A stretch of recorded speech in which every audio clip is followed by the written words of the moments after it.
Journey IFC strives to create safe spaces to worship God. Know that you are welcome just as you are, regardless of religious background or lack thereof, skin color, political affiliation, sexuality, age, culture, or any other label you own or society throws on you. You are welcomed and celebrated here just as you are. Our reading today comes from the book of Mark when Jesus sent the disciples out to engage with the world. Jesus went around the villages teaching. He called the 12 near to him, and he began to send them forth 2 by 2, giving them authority over the unclean spirits. And he instructed them, saying, "Take nothing for the journey except a staff. No bread, no bag, no money in your pockets. Wear sandals and do not wear 2 shirts." And he would say to them, "Whenever you enter into a house, remain there until you go out from that place.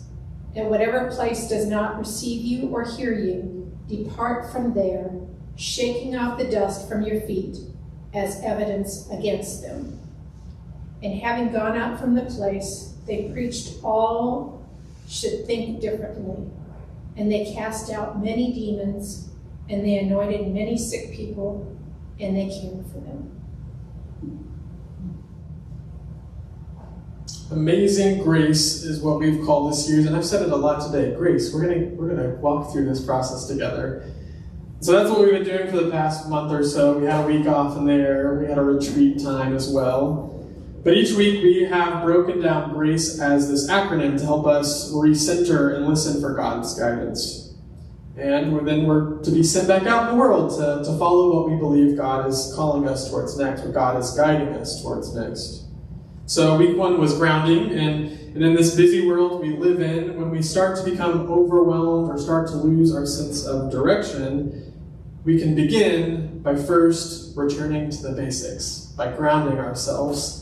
And this week we discussed, there's a house that was built on rock versus sand, and I suggested that if you're struggling to feel grounded yourself, that you can actually go to your neighbors and stand on their grounding, and that they can help you become fully grounded, and they can share that with you so that you can be recentered. Then our second week was retreat and recall, and this week we discussed how Jesus had to take some breaks, right? Which is cool. I'm about taking a break, taking a little breather. And this happened whenever he was having to feed 5,000 plus people, and then he had to calm this raging storm where he walked on water. But in between all of this, he was grieving losing his friend. His cousin, John the Baptist, had just died. So Jesus was sad and grieved, and he gets away.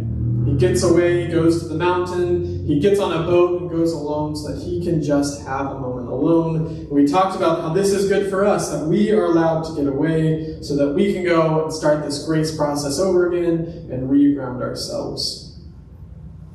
And the thing that Jesus did is that he went away and connected with the Spirit of God. So we have this permission from Jesus to step away and to open up, to listen. Then our third week was all about attention. What do we attend to? We ask what in the world and what in ourselves needs our attention, right? Where is God guiding us to look right now? We talked about the letter of James, which is a fiery book from the Bible that I love. And we were advised to keep an eye out for those who may need to be cared for. Widows, orphans is what James suggests, but I think it goes beyond that. But we're also warned of the damages that we can do with our tongues, these tongues of fire. And we have to be careful because the words that we can use to bless can also be used to curse. So we should be attentive to what we say and do so that we can bring about healing and hope for the world, for others, for ourselves. What needs our attention? Then last week we explored the ideas of curiosity and connection partnered together. We watched a clip about the story of the woman at the well from The Chosen. You might remember that. And Jesus' curiosity about this woman leads him into this healing moment with her when Jesus fully knows her, except for her name. Let's remember that. He fully knows this unnamed Samaritan woman's story, all of her baggage, all of her history. And he cares for her, and he completely accepts her and welcomes her in. And they even have this theological discussion that I love. And it reminded us that we need connection. We can't do this alone. We have to have one another to get through this life. We're reminded of the importance of community and of also listening to one another's stories. And in doing so, we can be guided to where God needs us to go next, right? And that brings us to the end of Amazing Grace. There's only so many letters in this acronym, so don't worry, we're almost done. And today we're focusing on the letter E for engage or engaging. And I must admit, early on, this series was actually adapted from another acronym, same grace, but a different thing. And so I actually brought this to the Soul team, and during my time of clinical pastoral education, I worked in a hospital setting as a chaplain intern for a while, and we learned about this woman, Joan Halifax, who is a Buddhist teacher, but she's done a lot of work in the caring professions on how to better equip people to care for others. And she does a lot of this through compassion-based interventions or trainings, where you have compassion for yourself first, so that then you can learn how to have compassion for others.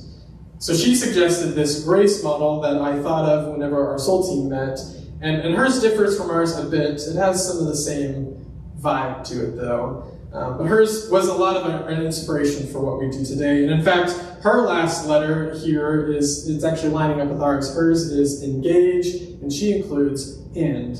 So today we're ending the dang series, right? So thank you, Joan Halifax, for your work and letting us borrow some of it. And I know when we learned this in the hospital setting, we often had to put this into practice, right? We had to take the grace model, which was a little different, but we had to take it and use it. And so I would get ready to go in a room, and I would ground myself. I would check in with my body and my intentions, and I would see where my intention is going to. And then I would be guided into that room by this model called grace. And I had to figure out how was I going to take what I had learned in all of this education stuff and actually go and do it and get my feet dirty, right? How was I being guided in that moment to engage with these different people, these different patients I met with? So each visit I would walk through the steps of grace. I would sit through and kind of walk through them in my mind. And I would try to figure out what I could do or how I could engage in that moment to best serve the people in front of me. And then I would also think, how do I get out of here? How can I end this and not cause any harm? And I like to imagine that the disciples were like little nervous me in the hospital setting, trying to figure out what they were going to do in this moment when Jesus sends them out. Because they are being sent out by Jesus to go into the world and to heal and to teach, to do the things that Jesus has been doing. And they're being asked to take all that they have learned, like we've learned with this grace model, and then to go out to the world and do it, right? And they're supposed to go out and apply it. It's interesting. It's an interesting concept. Do the things we talk about, right? And I bet the disciples were eager and somewhat anxious to see what would happen, especially because just before this, Jesus had been back to his hometown of Nazareth, and it didn't go so well for him. He wasn't really accepted there. And somehow this hometown boy named Jesus struck out. And so now he's entrusting his friends to go out and try their shot at this disciple thing. So Jesus knows how hard this work can be, how hard it is to do the things. So he sends his disciples out in pairs. I love that. Kind of like Noah's Ark, the two animals. They had a buddy to go along the way, which is a good sign for me as an extrovert. I need someone to talk to. But Jesus realized we can't do this work alone. We need one another. So he sent them in pairs. Whatever work we are called to next, we are encouraged to walk alongside one another so that we're not alone. And I think that's why we have communities like this, so we don't have to do this alone. The story continues with Jesus giving the disciples authority over the unclean spirits they encounter along the way, which for me made me go, what does that mean, right? Makes me wonder, what do we consider unclean spirits nowadays? I think some people have this sense of their demonic forces working. I'm not sure if I think in that way, but I do wonder, what are the things in our lives that we have authority over, that we've been given authority over, yet can cause us pain and suffering and problems, or can make us run away like retreating in fright? What are those things? What are those unclean spirits we struggle with? What are the hard things before us that we must face, maybe is another way of putting that. And what have we been granted authority over in our lives? Jesus tells us and the disciples that we have some authority granted, so that's a relief. There's something in us that is already working that will help us overcome these difficult things and difficult situations. We can do hard things, apparently. And Jesus reminds us that we already have all the tools we need to be successful. And that's a relief. I think I'm always like, how can I get more tools? But maybe it's like, I think we have the tools we need for this moment. And I think it just requires us showing up just as we are. Jesus then gives the disciples some guidelines to follow when they prepare for their journeys, which are interesting guidelines. I wouldn't tell these to Girl Scouts going on a camping trip. Don't take anything. He says, don't take anything but a staff. That's all he says. Take a big stick, then that should be good. And at this point, the staff was important, right? It was used probably like a shepherding tool. And so shepherding types who were managing flocks needed this to whip some, flocks into shape, but also to ward off animals or possible people who would try to cause them harm. And so this staff was used for safety. So Jesus knows that this work, at least for the disciples, was going to be dangerous. He knew that there was some risk involved. Jesus knew the trip wouldn't always be easy. In fact, he knew that it probably was going to be dangerous this time. And this can be true today for us if we choose to engage in something. Because anytime we decide to engage with something, we risk what would happen if we fail or if we fall into this kind of dangerous territory that we're not prepared for. But I have to think that sometimes this dangerous, scary terrain is also holy ground. Jesus says to take a staff for support and take nothing else. No food, no suitcase, no money, nothing. No, don't even wear an extra shirt, he says. No, these disciples were going to have to go and rely on all those people they encountered.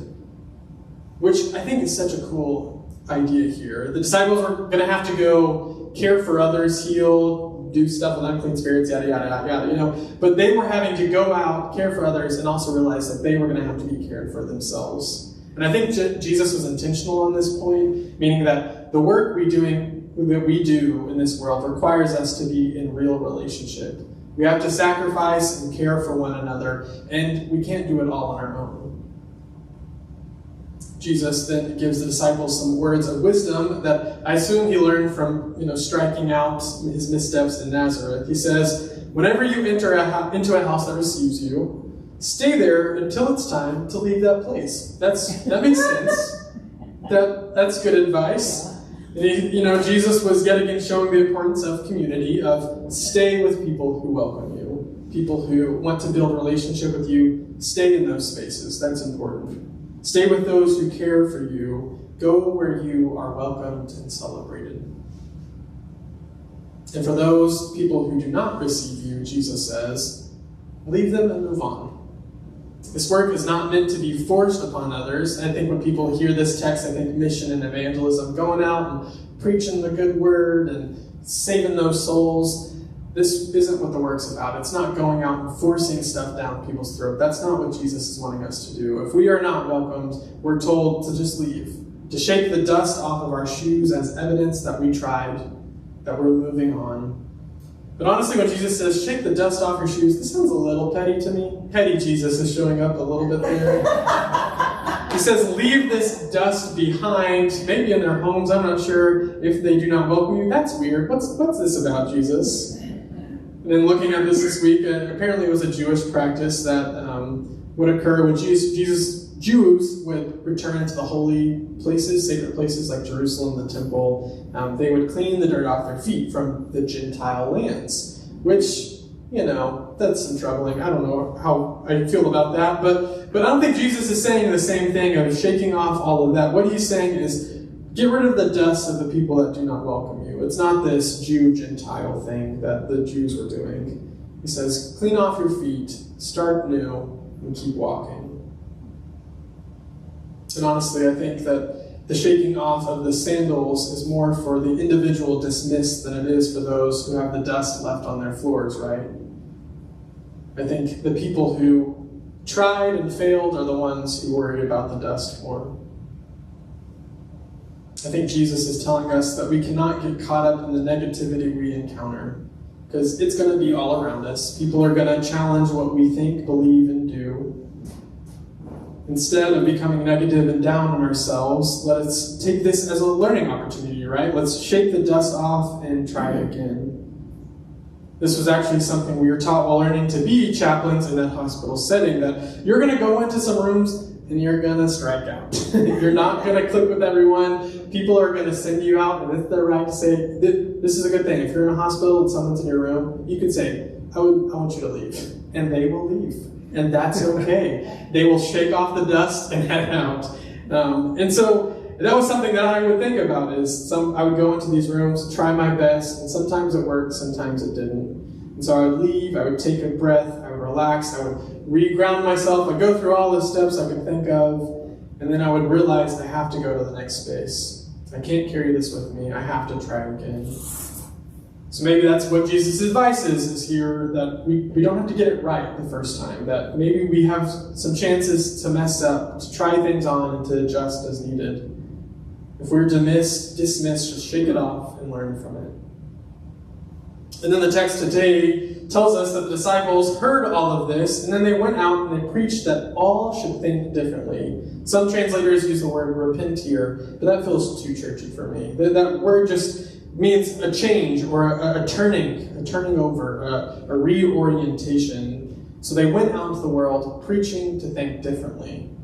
And I thought that was kind of a cool way of looking at this. The disciples and Jesus were asking people to see things in a new way, but I also think they were asking the same of themselves. I think this is why they had to go be in community, is because they were also supposed to learn from these people. Jesus was trying to keep us flexible and engaged with these communities who would be willing to learn and adapt, but also would help us grow and change as well as we grow into deeper relationship.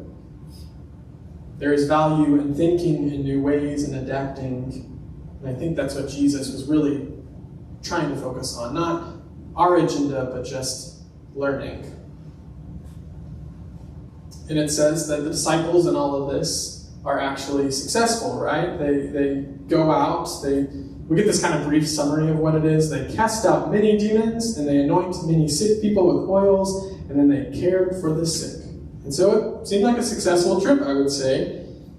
And so the word here, care, I thought was an interesting one, because this word, it comes from etherapion, I think. I'm saying that super wrong. But it's the same word that we get therapy from. So they were going out and they were serving as therapists. They were caring for people. And so when we hear this, it wasn't that they just went out, put on oils, and healed people and slammed their foreheads or whatever. No, they stayed with them and they nursed them back to health. Just like a therapist, just like a clinician, just like a doctor. And I think that's what we are tasked to do with our call, our guidance right now, is to care for people in a similar fashion, to stay with them and to nurture them and help them nurture us as well in return. So what does this story have to tell us about this grace model?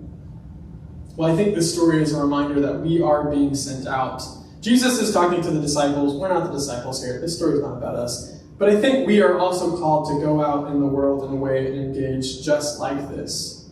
God is guiding us in faith, and it's a faith that isn't idle. It's a faith that requires us to do something. It requires us to go out and do our part. But I think Jesus points out in this story that we can't go carrying a lot of baggage. All of our fancy things, all of our extra tunics and shirts, as Jesus says in there. We have to learn how to set aside that which no longer serves us or that will no longer serve others. We have to take very little and rely on one another, be dependent on community.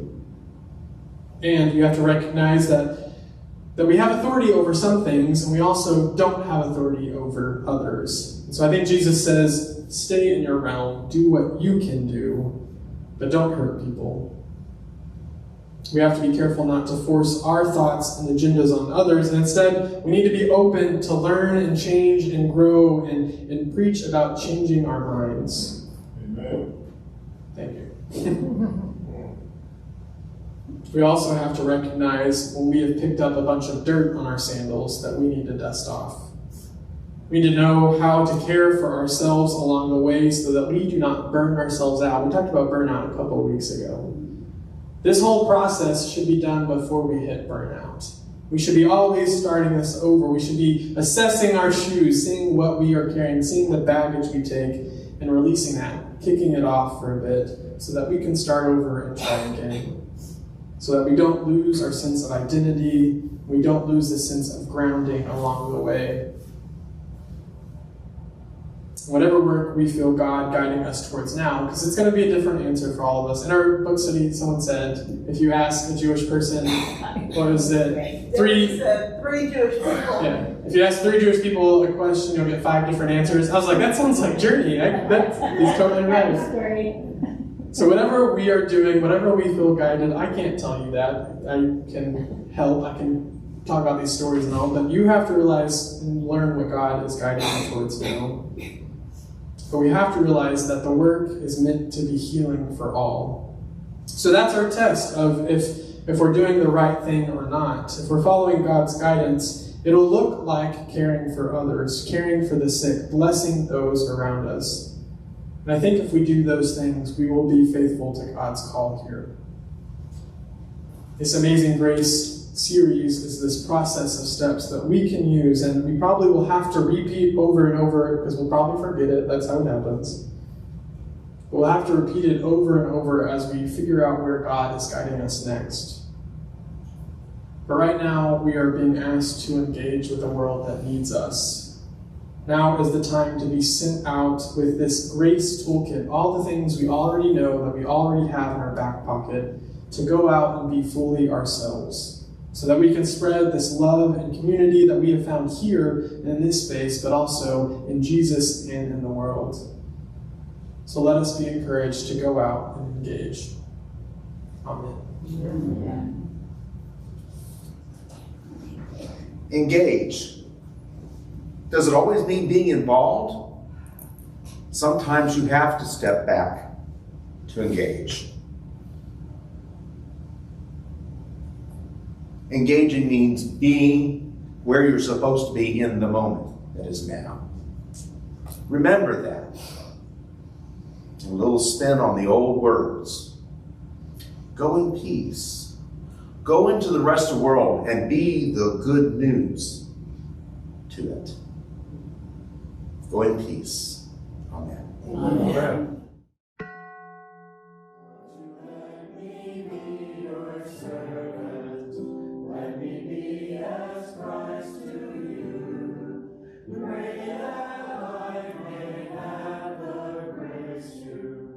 Let you be my servant.